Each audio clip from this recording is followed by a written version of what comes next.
Thank you very much.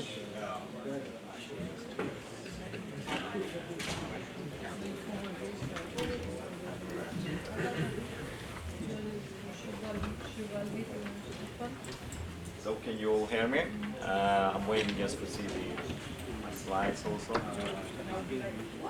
First of all, I would like to thank the Commission for organizing this whole event. It's a pleasure to be here and speak to all of you. I'm also very happy to see so many faces around the table here.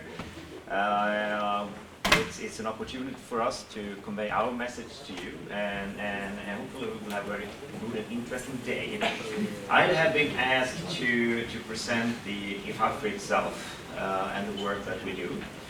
And in particular the work that I have been responsible for in the capability gap. I will start my presentation with doing some kind of I talk a little bit about the history and how it started and how it is set up, and the latter part of my presentation will be more about the result that we have achieved. And after my presentation I will hand over to Michelle from First Link and United States, which will be more deeper into some of the work that we have done. Can we have the slides? Just waiting for that.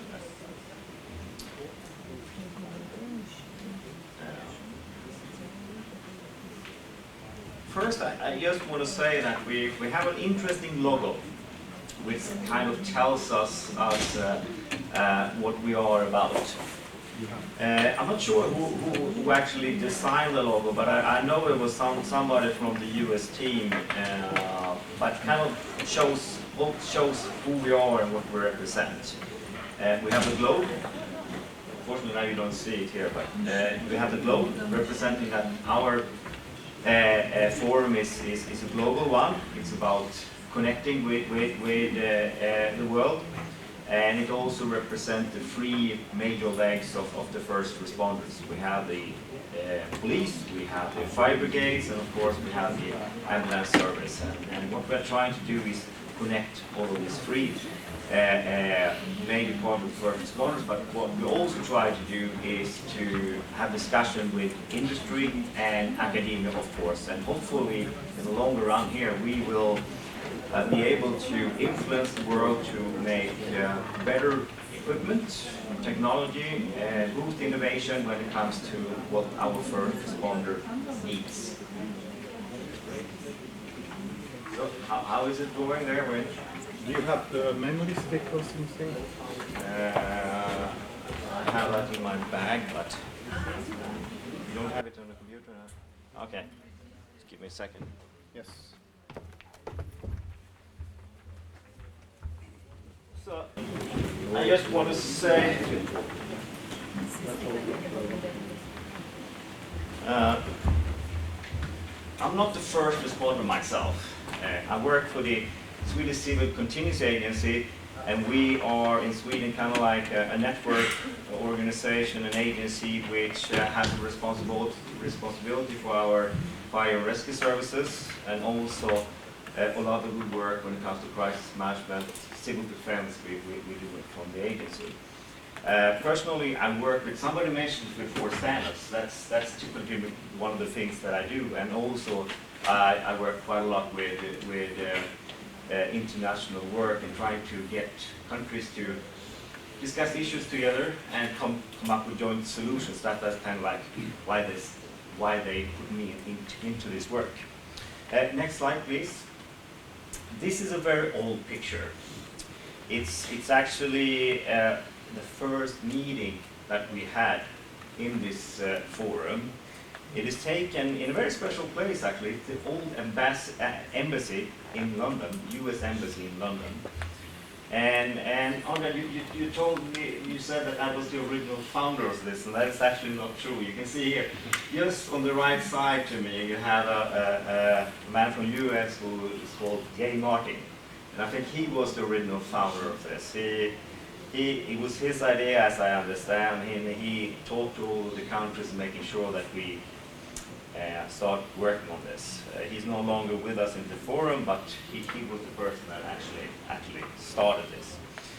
And in the beginning here, I would also say that every time when we come to meetings like this, we present the results, and everybody thinks we're all a happy big family working with this and come to the right conclusion immediately. But it's international work. It's a bumpy road, I would say.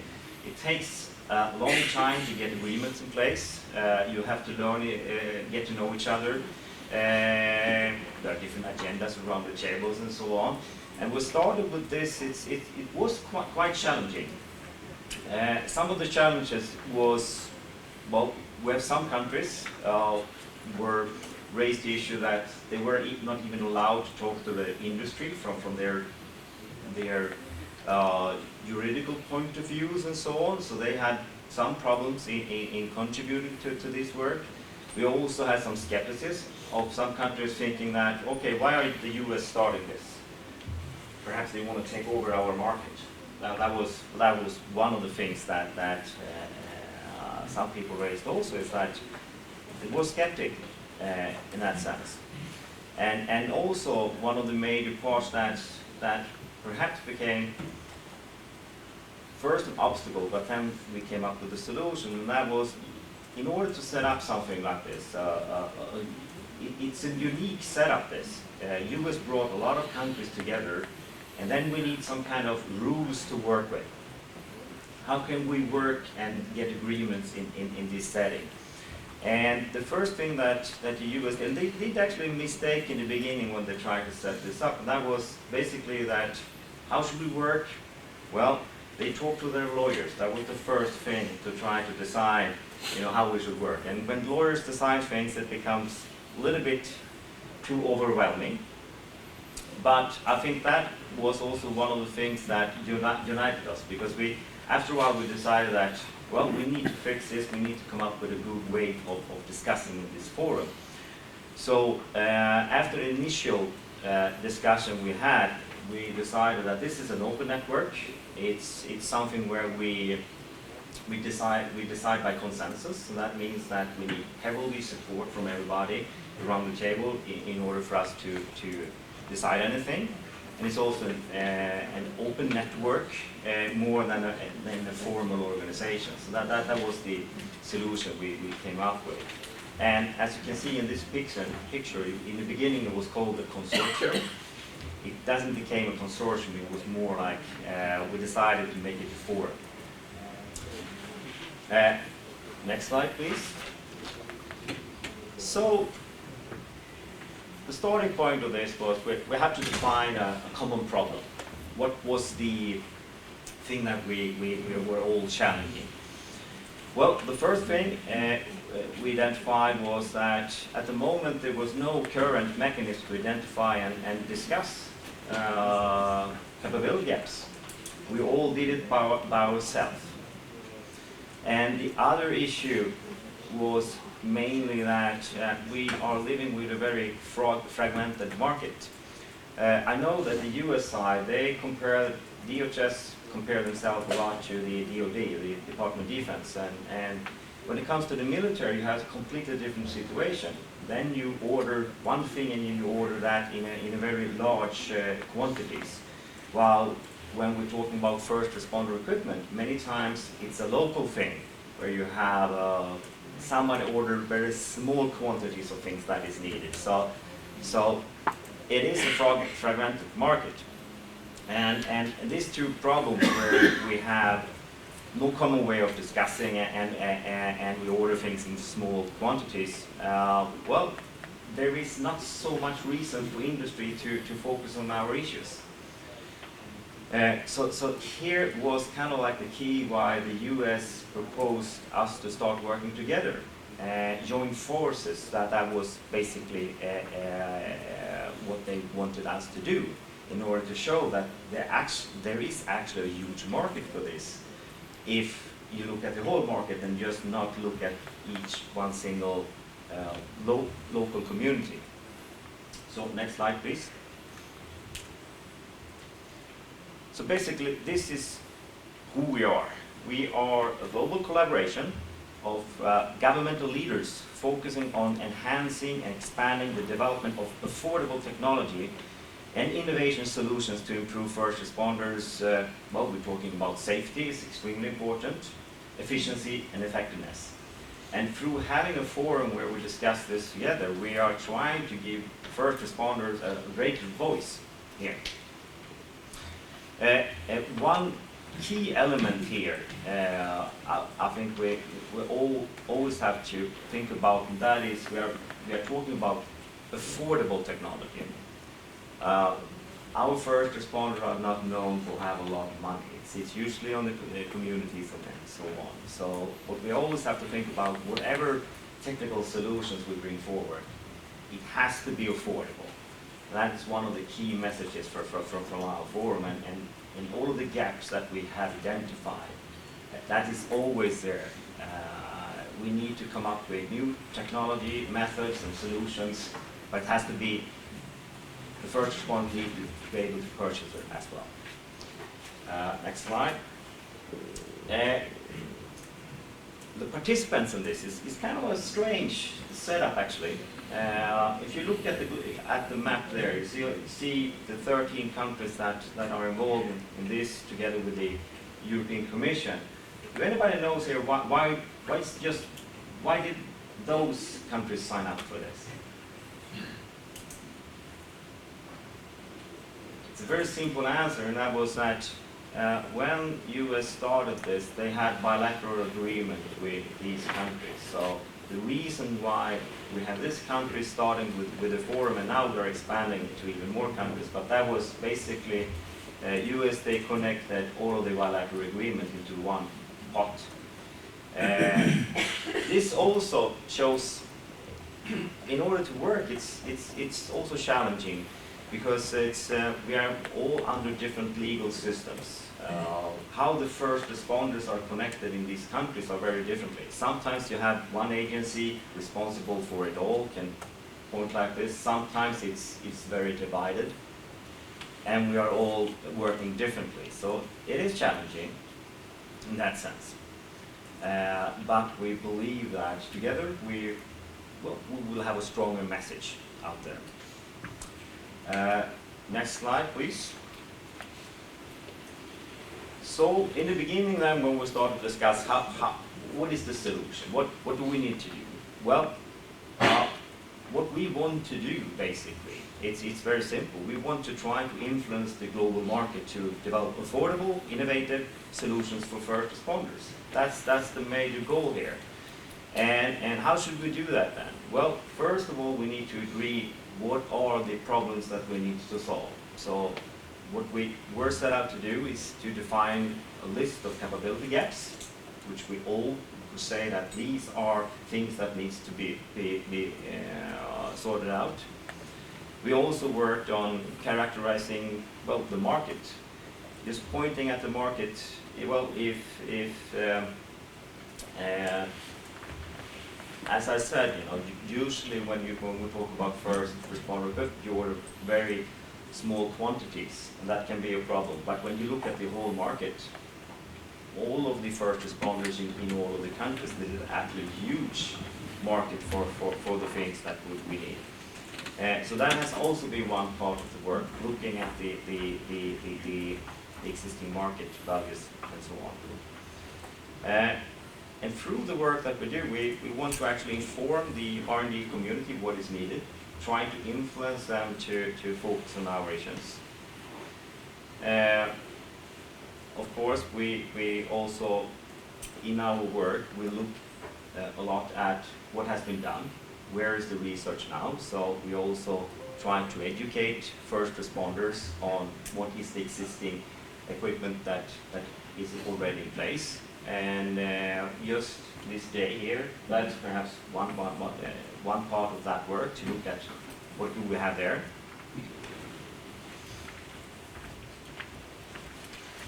So next slide, please. So here is basically the organization of IFAFRI. we set out our goals, objectives of what we wanted to do, but we needed an organization for it to do the actual work. We set up this up that we divided ourselves into 3 different committees.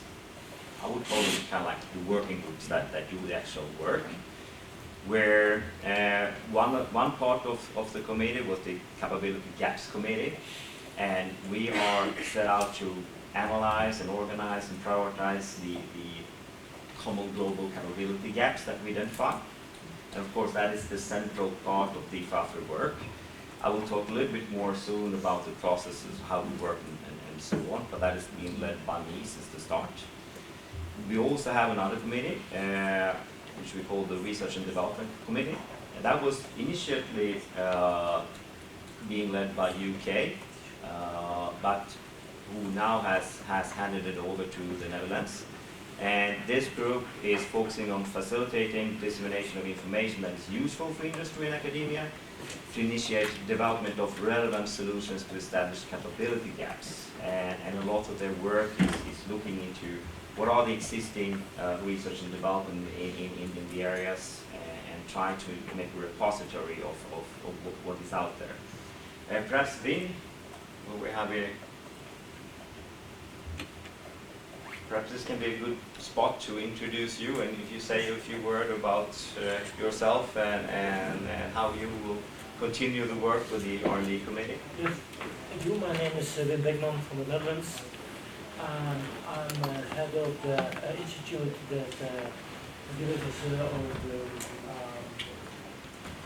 solutions for the environment, but also for the medics. So I'm very glad to be in this. Thank you. I'm very glad to be in this position, in the chair, and I think the first thing to do now is to find a way to find and to identify solutions that are already there. I think that with our members we have to do an action, an inventory, to find what solutions are already available or almost available. So I think that's the first aim, to make a connection between the capability gaps. You have done your work, and for us to find what kind of solutions are already there to make a connection with that capability gaps. And I think that's the first thing I would like to do with my members. Thank you. Yes? Thank you. Then we have the third committee, and that is the Stakeholder Engagement Committee, chaired by USA and with a new chairperson.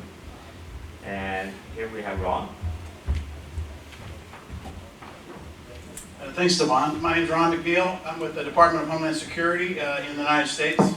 I've been with the department about 13 years. I haven't been working in first responder technologies, but I've been working in all sorts of other R&D activities. And so this is actually an activity that I guess I should have set up, but you know, since I wasn't in the position, I thank the European Commission and the IFAFRI staff for taking the lead and setting up an industry day.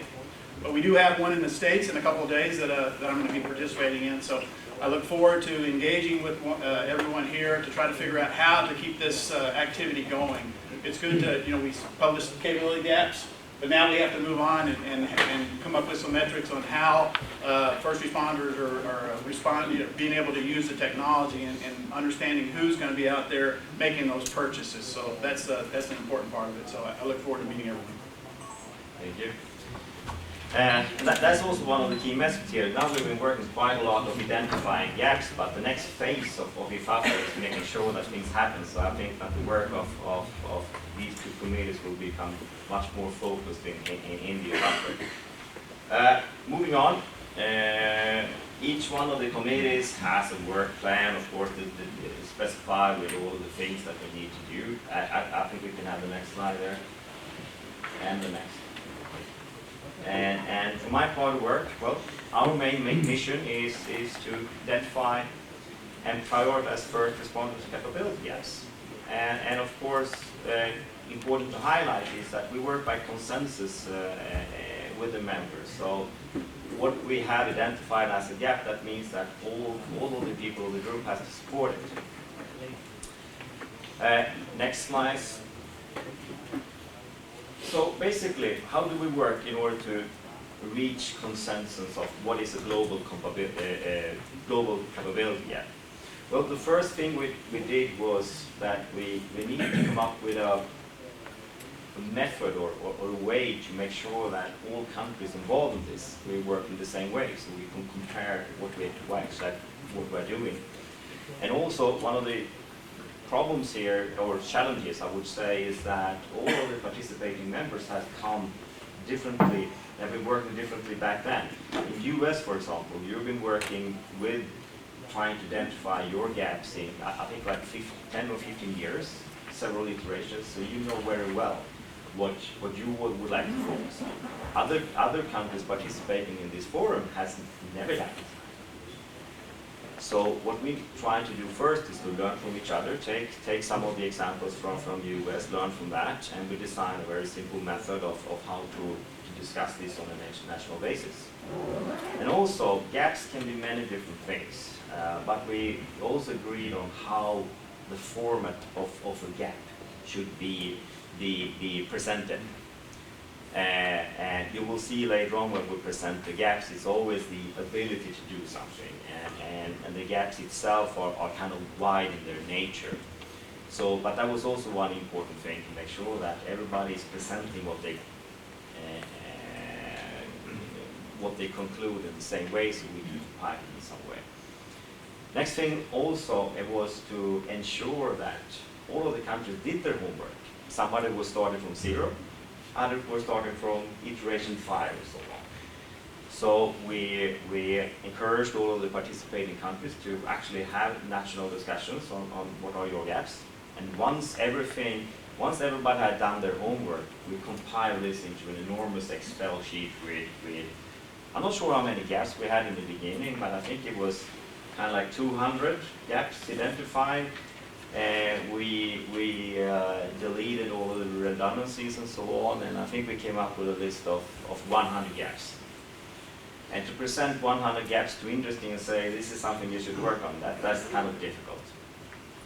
We also recognize that, well, some gaps might be gaps in one country, but this is the gaps for all participant members in this. So then we kind of have a negotiation. I wouldn't say we haven't used a scientific method on how to identify the gaps, but it's more like a negotiation method where we actually come together, everybody has done their homework, talk to their first responders, and then we have a negotiation on what are the priorities and what can be considered as common.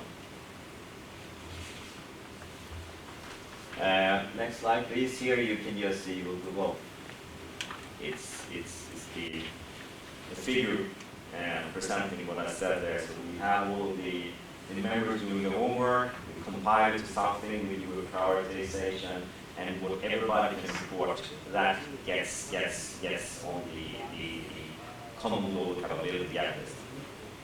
Next slide, please. Of course, we need to think about what is important, but what are the gaps that are really important?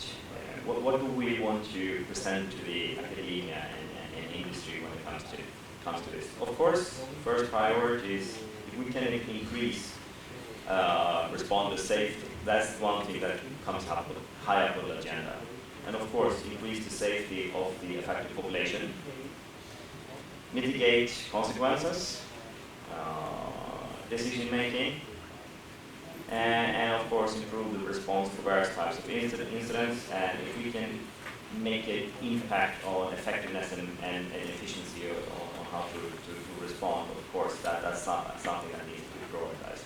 Of course, some of the gaps that we identified are very specific, minor levels, so this ensures that we are on the right level when we agree. Next slide, please. So in total, at the moment, we have presented the top 10 list of gaps. And we did these in 2 iterations. The first iteration, we concluded that we had identified 4 gaps. This was done in 2016. At this point, we hadn't come up with a common method for working. What we had was that we took all existing information on the gaps from US. The EU funded also a process where we identify gaps and so on. So we took all existing material and tried to fix out what are the things that we can all agree that these are gaps. And these were the four first ones that we agreed upon. And the first one was the ability to know the location of responders and their proximity to risk and hazards in real time. And that's the first thing. And when you look at this, I wouldn't say that this is a complete gap where we don't know at all how to do this. We have some part of this solution already. Of course, if I just take my cell phone, my location will of course, it's easy to identify where that location is. But if we take the difficult situation, where you have the first responding running into a building on fire, how to know that location, and at the same time also knowing what risks that person is involved with. That's the thing that we want to solve. And also we can have situations, let's say for example we have a person that is in a crowd. How do you know exactly to locate that person in a crowd? Second gap, that's about the threats and hazards. So we need to know what is going on. So that has been identified as the ability to detect, monitor, and analyze passive and active threats at the incident scene in real time. Knowing what's going on exactly. Third gap is a little bit overlapping perhaps with this one, but it was also with some of the message from the Commission here, and it's related to CBRNE, I would say. That is the ability to rapidly identify hazardous agents and contaminants. Fourth gap, now we're living in a world where we receive a lot of information from basically from social media. Facebook tells you everything nowadays. So this is related a little bit to that. And that is the ability to incorporate information from multiple and non-traditional sources. For example, crowdsourcing and social media into the incident command operation. This was also identified as something that is very difficult now. To know how can you take that information from Facebook and make something tangible out of it. Next slide, please.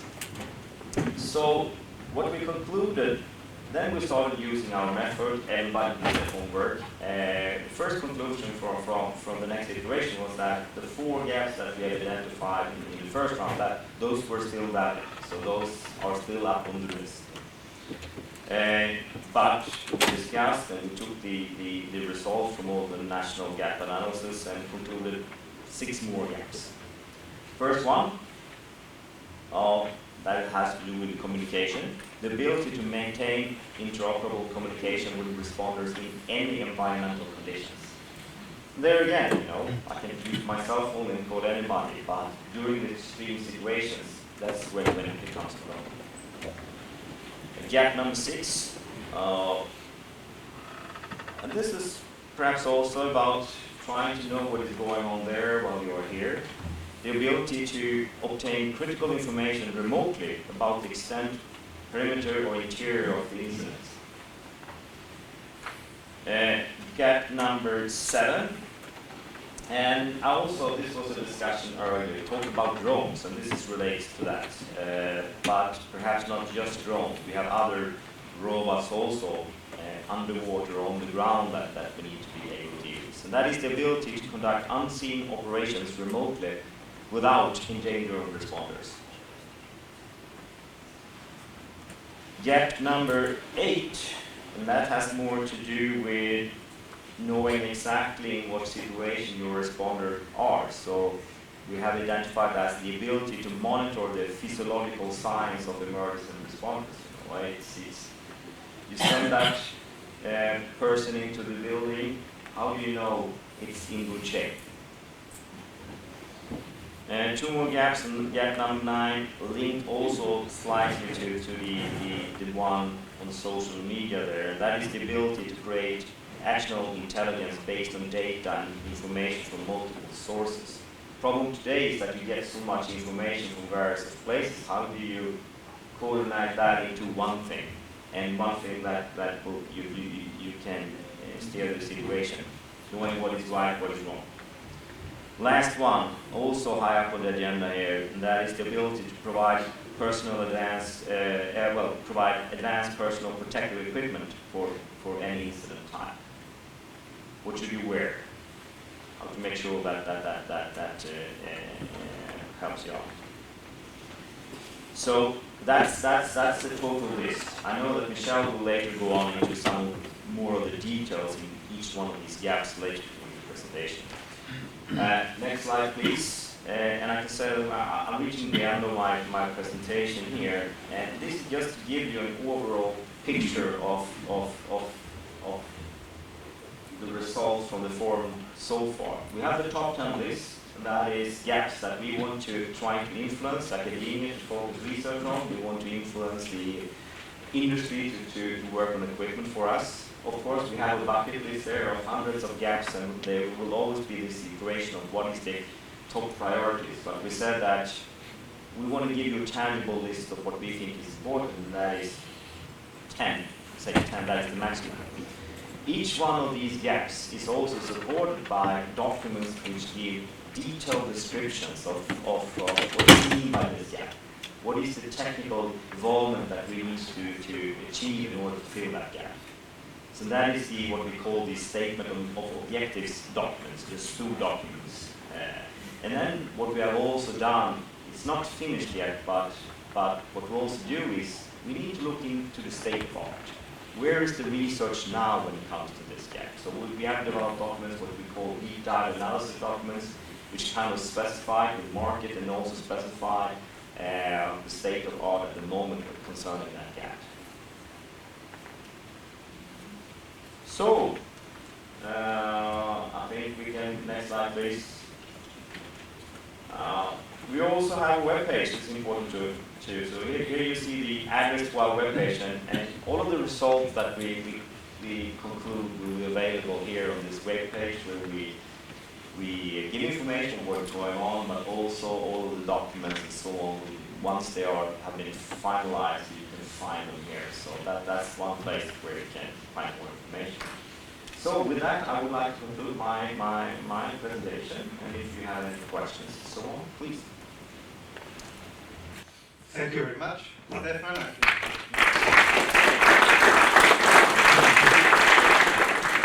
Now, yes, question time.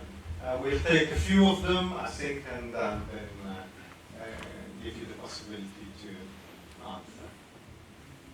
Thank you. My name is John Hall from the Resilience Advisors Network, and we've just concluded the study that Julia was referring to, particularly looking at capability gaps across Europe.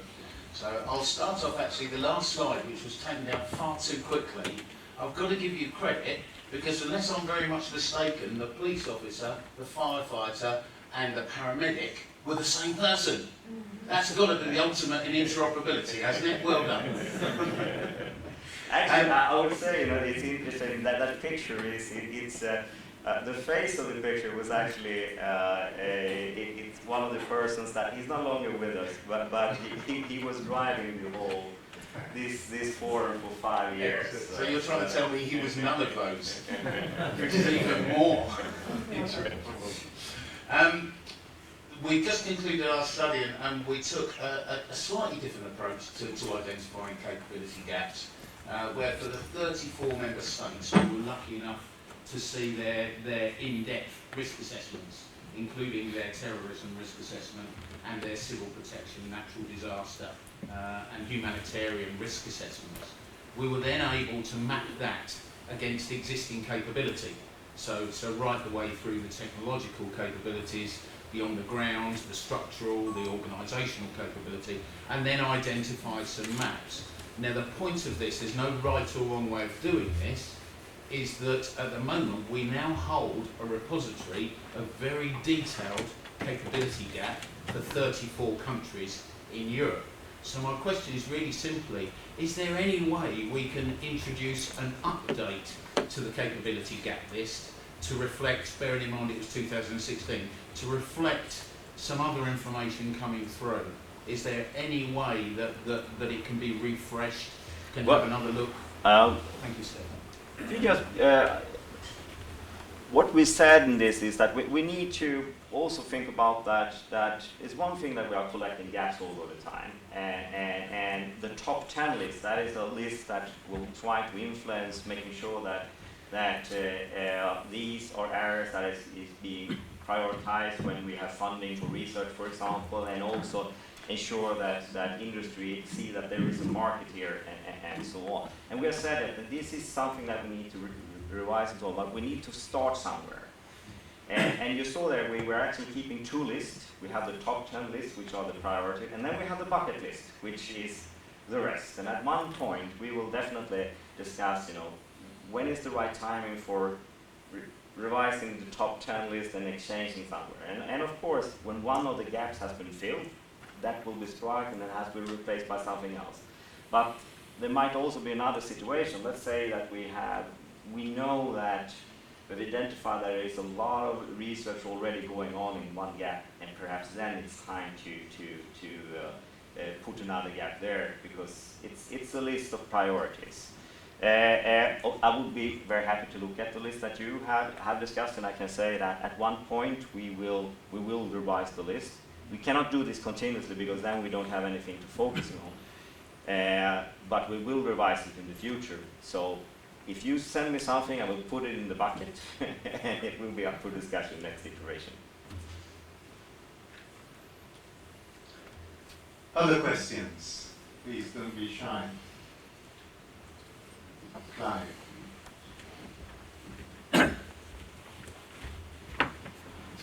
Clive Goodchild from BA Systems and also the Encircle CBRN project. What I don't understand in IFAFRI is how do you solve the market fragmentation problem? Just because you add up all the markets and say there's a big market and you have gaps, doesn't mean those gaps are actually going to translate into a real market opportunity. So, I mean, that's always the thorny issue is well, the situation will still be there, but by highlighting the gaps, trying to organize events like this and so on, that's one way of trying to do it. But it's also it's the next phase of IFAFRI to try to work on that. Now we have identified the gaps. Now we need to fill it. And how can we do that? Well, this is one way of trying to reach that, but it's not perfect. If I may comment on what you just said, I think the uniqueness of IFAFRI is that the group has demonstrated that in the civilian first responder dimension, which is an extremely scattered ecosystem and so on, it is possible to get the practitioners, so the end users, to sit around the table and not only define a list of gaps, but look into each of these very thoroughly and really come up with a document that specifies exactly in relation to the single gap what is the functionality that is required and needs to be worked upon. And this is quite unique. Of course, what you're saying, is this sufficient? No, probably not from your perspective. It is not yet building a proper business case for industry to jump on, because that indicates an indication of future spending. No, it probably does not yet do that, but it is a very solid starting point that we do not find automatically in even purely at European level in other areas of security. Such a solid starting point, we do not have it. So I think it's a fundamental building block that then can lead even, the part that is missing then is still probably within IFAFRI to have a correct appreciation of what will be the intention to spend by the different public authorities based on the gaps that have been identified. Let's say now the work on the gaps has probably come to a very high level of maturity, so IFAFRI as a whole now needs to move on and to see the next steps, especially in terms of what are the requirements from the private sector as well. Yeah, Sebastian Ray, coordinator of Firing Project. Just one way to address this question of Clive. In Firing, we are representing fire and rescue practitioners in Europe. And also we worked on capability gaps with our practitioners and so on. And so obviously we are doing quite similar things than you are doing in IFAFRI. This is not an issue for me because you are addressing a wider market, worldwide market, and all type of responders.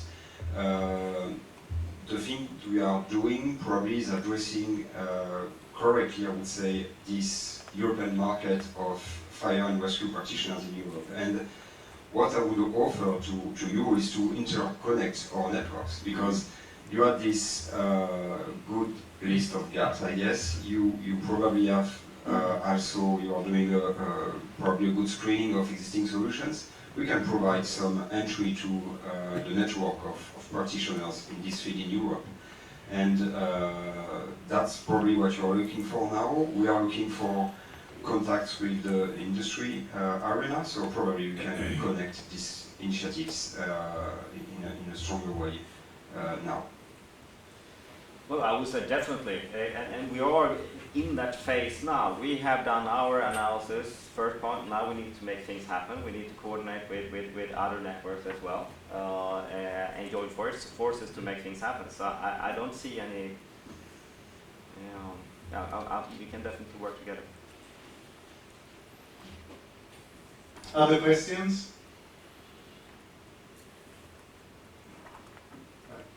Yes? Well, maybe I can do it without the Microphone is arriving.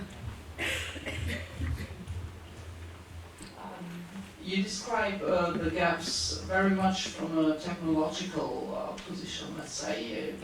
You describe technical requirements and so on.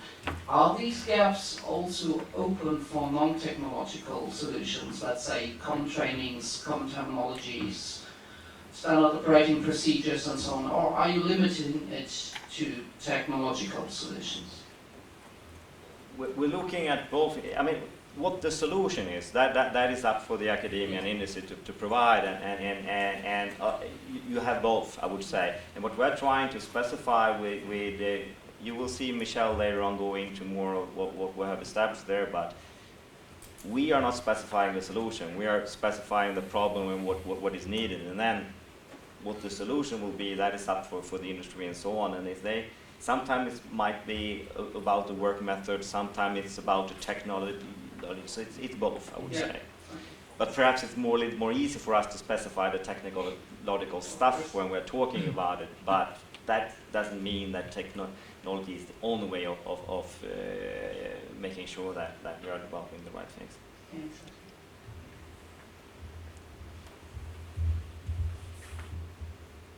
Do you have any other questions? If that is not the case, then I would like to once more thank Stefan for his intervention here today, and look forward, of course, to him continuing to participate in the discussion that will follow. Okay, thank you very much.